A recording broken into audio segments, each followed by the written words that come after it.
that I am, next slide please. Okay, so I teach advertising management in the other school. Okay, but don't worry, De La Salle is very close to my heart. In fact, majority of the interns and OJTs that we accept in Publicis and in Gaso are from La Salle. In fact, the last team that we accepted won best thesis last semester. So, if you know them, well, you might have heard about us as an agency. Okay, so I'm here supposedly to talk to you about account management. But when I was drawing up my talk about account management, I said, and then I saw the title of the event. The title of the event was Game Changers, and I'm really here to talk to future game changers like you are. So I said, I didn't want to talk to you about what exactly account management, what we did in account management, but I would want to try and attempt to inspire you about this thing called advertising. Okay? So if you want to know the skills and the things that we do in account management, you can just message me on Facebook or tweet or whatever. Message me and I'll gladly talk to you about it. But for today, I'll answer this question: why advertising? Okay, so it is a question that a lot of people have asked me. Okay, so why work in advertising? You left advertising and then you came back, and why spend almost I don't want to give the number of years, but most of my career in advertising. So, and every time I get to be invited in talks like this one, that's more or less the topic. Career talks to talk about what I do exactly. But so what I did to answer this question, why advertising? I did a survey. Okay, I did a survey amongst students like you who are considering working in advertising. Who among you guys here are considering? Maybe hindi pa confirmed. Okay, so maybe considering pala working in advertising. Anybody? Ayan, madami-dami din. So that's good. Okay, so I did a survey and asked why would people want to work in an advertising firm. Okay, I also asked young ones. Okay, the young ones who have entered already advertising. So those that are newbies and freshies. And these are the answers that I essentially got. No? So this is already processed. So majority of the answers that came out, I want to work with great brands. Great brands like PS Bank, wala na. With Pure Foods, okay? So and Uishi, which is a topic of case study a while ago. So you want to work with great brands. That's true. Okay, you will be given an opportunity to work with great brands. Another popular answer was, I want to make or be part of award-winning ads like Russell Molina. So, ayan, I want to be make and be part of award-winning ads. Another answer that came out, medyo profound. Okay, profound. I find influencing behavior interesting. Okay, profound answer. And then, here's another popular answer that came out. Para makamit ng artista. Okay? I want to meet celebrities. Totoo din yan. All of these things, I can definitely say from experience that they are true. In fact, in my case, okay, so in the course of my advertising career, I have met a lot of them. So like, okay, that's me and John Prats when he was still very young. Okay, next one. That's me and Heart Evangelista when Cheese was already working. Okay, we were still very young. Okay, that's me and Tweety De Leon Gonzalez. Next one, please. Okay, that's me and Sharon Boneta. And her kids, that's Frankie and Miel, Pangilinan. Sige, go on. That's Isa Calzado, who even brought cake for me during my birthday. Sabi ko, wag na eh. Mapilit. That's me and Chris Chu. Okay? Me and Derek Ramsey. Kung doon sa mga nalilito, Derek Ramsey is the one on the right. Okay? So, wag kayo masyadong maguluhan. Next one. Ay, Marian Rivera. Ay, hindi po si Dingdong yan, ako po yan. The Boys of Boys Night Out. Okay. Have become good friends as well. That's me and Pokwang. Sa mga nakakakilala. John Lloyd. Okay. Sige, go on. Governor Vilma Santos.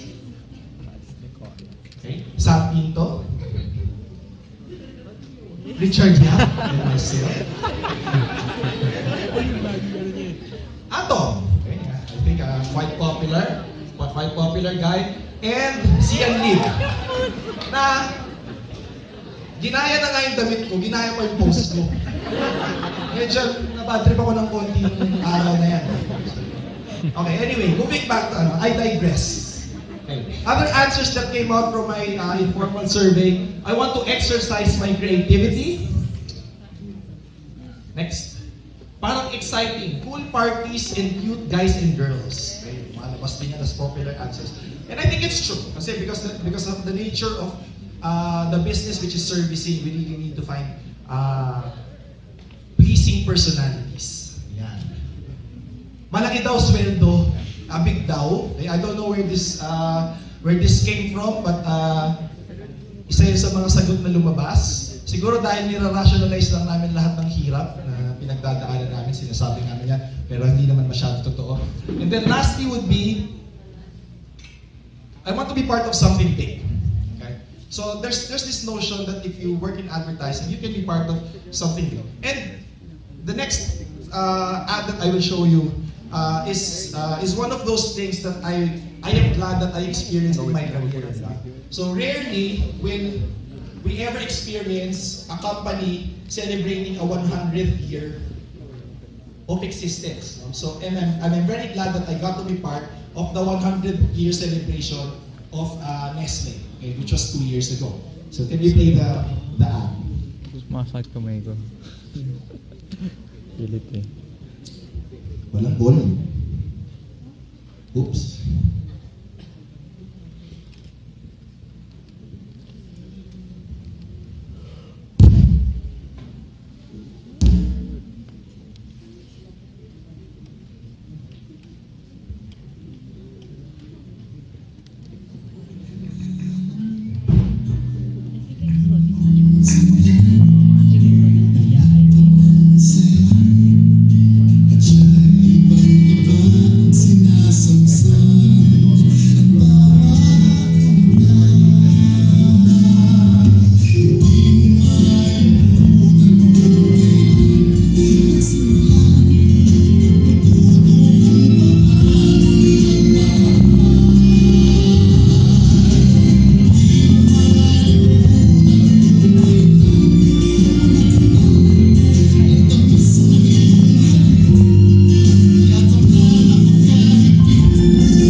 All of those answers a while ago from the survey, I think they're all accurate. Okay? They're all accurate. But I will take this opportunity to give you another answer to the question why advertising. Okay? And because I'm just sure that a lot of you will become future leaders in the companies that you will join, whether that's marketing or advertising, because you're all De La Salle students, I think you will all reach to that point and level where you can create influence. So this question can be, I will share with you an answer to that, which I learned after the fact. I learned it already after years of doing advertising. but I'm offering it to you today because I hope that it will inspire you to be part of this thing called advertising. Okay. Because before me, I learned advertising by accident. I didn't even plan to work in advertising. That's not me, by the way. That's just a picture that I grabbed from the internet. Okay, I used to work in a bank, okay, but I didn't like it too much, and advertising was my way out of that. So I really joined advertising to find something more interesting that would fit me and my personality better. But for today, okay, I hope that you will all get to consider working in advertising because of this reason. Because in advertising,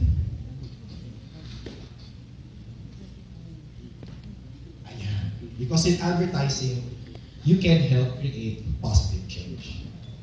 Okay? And why is that? Because at the end of the day, advertising deals a lot with media, and media is such a powerful thing. Right? Do you guys agree? Yes. Okay. So from here on, I'll be sharing with you proof that in this thing called advertising, we can actually do this. We can help create positive change. Okay. We help create positive change when we are able to find a deeper meaning to what brands can provide. Okay. It was mentioned a while ago. Okay. It was mentioned in by one of the speakers a while ago that the why. Okay, the why do you do it? So for this one, I'll be sharing with you an example for one of our clients in Gaso, Duty Free Philippines. Okay, what is Duty Free Philippines? Duty Free Philippines is a store. It's a department store. It's a big department store with a grocery that sells a lot of stuff. Okay, that only balikbayans or travelers can go to. All right. So always the goal for Duty Free would be foot traffic, to bring people into the store, to increase average check and all that stuff. But when an ad agency works with a brand like that, and you can help find a deeper meaning to what they are as a brand, then you can help create positive change, as illustrated by this ad.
Second proof that we help create positive change in advertising is when we are able to inspire people to do good. Okay? And the next example is going to be for a brand that I worked on in my past agency, Publicis Manila, Nescafe. Nescafe is coffee. Okay? It wakes you up, it perks you up, it kickstarts your day. Okay? But if we can celebrate the real reasons why you do that, okay, why you wake up early in the morning, then it might really have a positive impact on our society.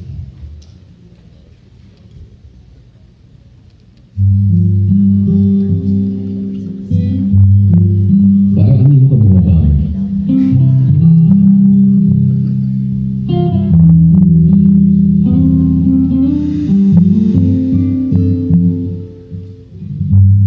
Para sa anak? Para sa kaibigan? O sa di mo kakilala?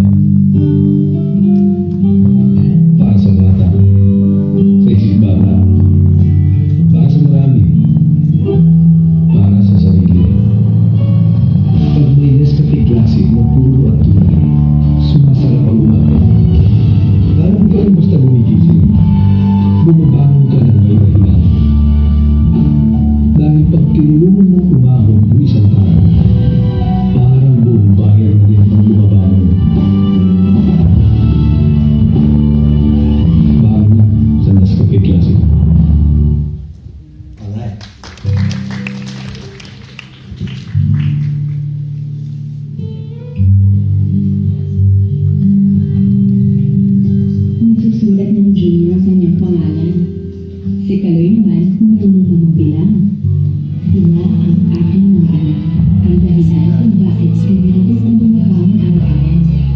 Milyon-milyon po ang bumabangon para sa ating kabataan. Ikaw, para kanino ka bumabangon?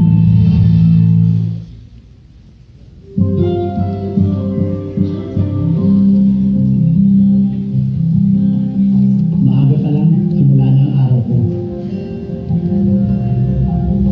Kailangan ng marami. Wala nang matatapos na. Dahil kailangan nila ng mauwian.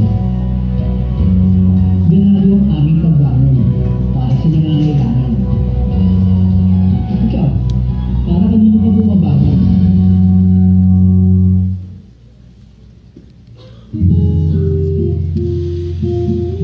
Paano ba mabubuhay sa banda? Ang iyong siyang langit at lupa. Tinig mo ang dahil sa bilang ng bakala. Pag nawala sila, mabubuhay ang ugat ng aking pinanggalingan. Sila ang aking pinahaladaan. Para sa aking kultura, ganado akong bumabangon. Ikaw, para kanino ka bumabangon? Okay. Let's get that. Sumisignan na yan. Okay. So the third one. Right. So the third proof that we help create positive change in advertising is when we are able to help shape young minds. And young minds are very easy to create an impression on. So our ads can do that. Okay. So the next material that I will show is for Nestle ice cream. Okay, where the only intention is to sell popsicle sticks. Okay, but if we could teach values while we do that, then we definitely can help create positive change.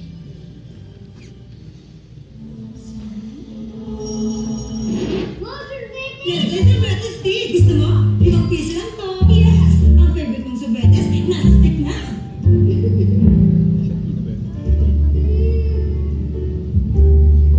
Sino lang mo? Uy, thank you ah.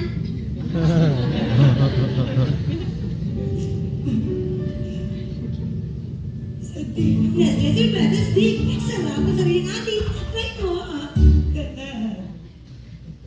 Okay. And the last one, okay, proof that we help create positive change in advertising is this. When we are able to contribute ideas that make this world a better place to live in. Okay. And believe it or not, I learned after doing this for so many years, this is one of my most favorite things about my job. Okay. The fact that I have opportunities like this to help make this world a better place to live in. The next case is for one of our clients in Gasol right now for Green Cross Total Defense. Okay, and it's alcohol. It kills germs. How boring can that be, right? But no, we see this as an opportunity to help create positive change. Okay, so we launched this campaign called the Do Good Get Dirty, a journey to make a difference. And essentially, I mean, to cut the long story short, what we did was to open it up. It's an Instagram promo where young ones like you who are interested in traveling can join. All you need to do is, all they needed to do was to say why they wanted to travel to these 3 places that we identified. So we will send 9 people, we will send 9 people to 3 destinations to travel with a purpose. Okay, next slide. Okay, and these were the 9 people who won. Okay, so via votes, and we sent them to the 3 destinations where they could travel with a purpose. So travel, have fun, but also do something good. Next slide. So 3 of them went to Palawan, 3 of them went to Dumaguete, and 3 of them went to Sarangani. And we documented everything that they did, all their experiences. And then we also tracked what changed from them from the time that they left until the time that they came back. Okay? And the video, the last video that I'm going to play, just tells us, okay, tries to capture that transformation that really does create a positive change in our society through this idea that we did for one of our clients. Please stay with me.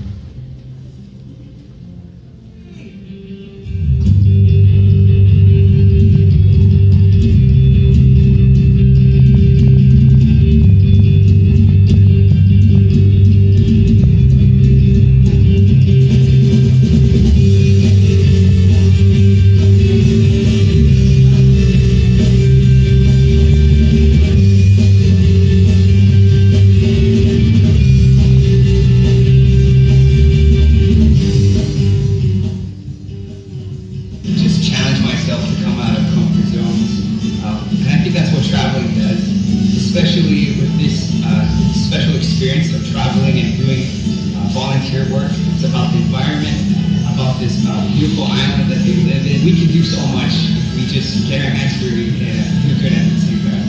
Na-appreciate ko more yung nature and yung environment. Magiging eco-friendly. Na ako kailangan na maging super effort mo sa pagtulog sa nature. Kasi in simple ways, makakatulong tayo. Na-appreciate mo yung mga simple things. Going back to basics, masyado na tayong na-overwhelm ng mga technology. Na-appreciate natin na simple lang tayo ng buhay at natin ginagawang public at mga natin. Mas pahalagahan natin yung conservation of nature at yung pagpulot ng mga sirkulasyon natin kasi hindi natin alam kung saan nagpupunta yung mga basura natin. What is lahat ng tao na hindi ginagawa? Then we can probably save lives. Prior to this tip, I didn't know anything about mangroves. Ano ba yung purpose ng mangroves? Paano ba tumutubo ang mangroves? Suddenly I feel like I know so much more about mangroves now than I did before. I can share it, I can tell them, I can honestly say that I understand even just a bit more from what I used to. Can really do good while getting dirty. I-establish their own purpose. And kapag tumutulong ka, hindi lang yung environment yung tinutulungan mo, yung buong komunidad. And in return, the entire society, yung buong lipunan, yung buong Pilipinas.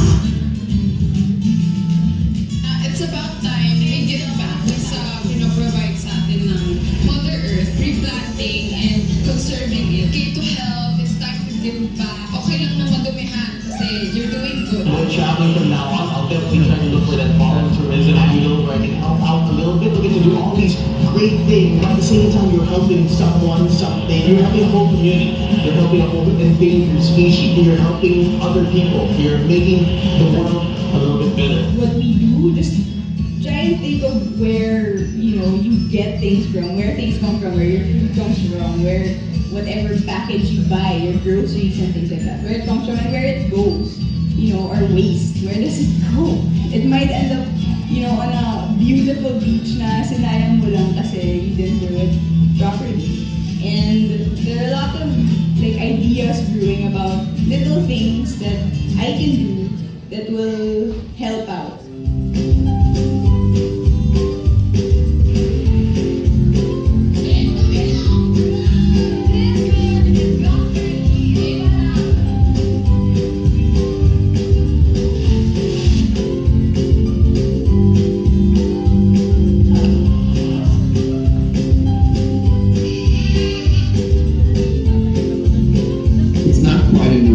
Just sit back and talk about what's been done, what needs to be undone, and what wrongs need to be set right.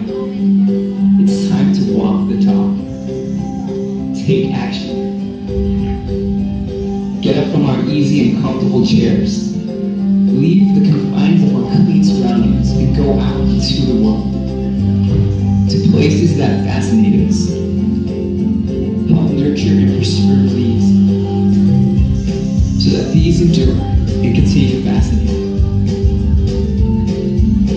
for years and generations to come. It's time to get down to work, get our hands dirty, and do good.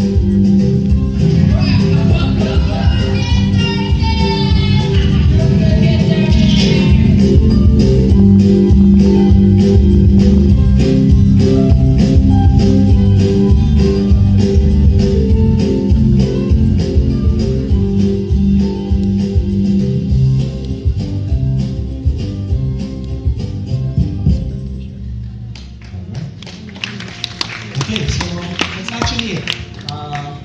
4 proofs that as you do this thing called advertising, you will have various opportunities to create positive change. And I sure do hope as future game changers, you will take that opportunity and grab it every time you see it. Thank you very much.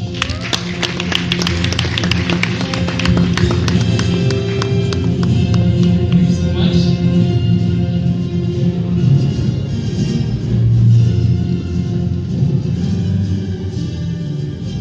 Thank you again to Mr. Patrick James U. Tolentino. Okay. This time we're going to move on to our next speaker, to our 7th speaker,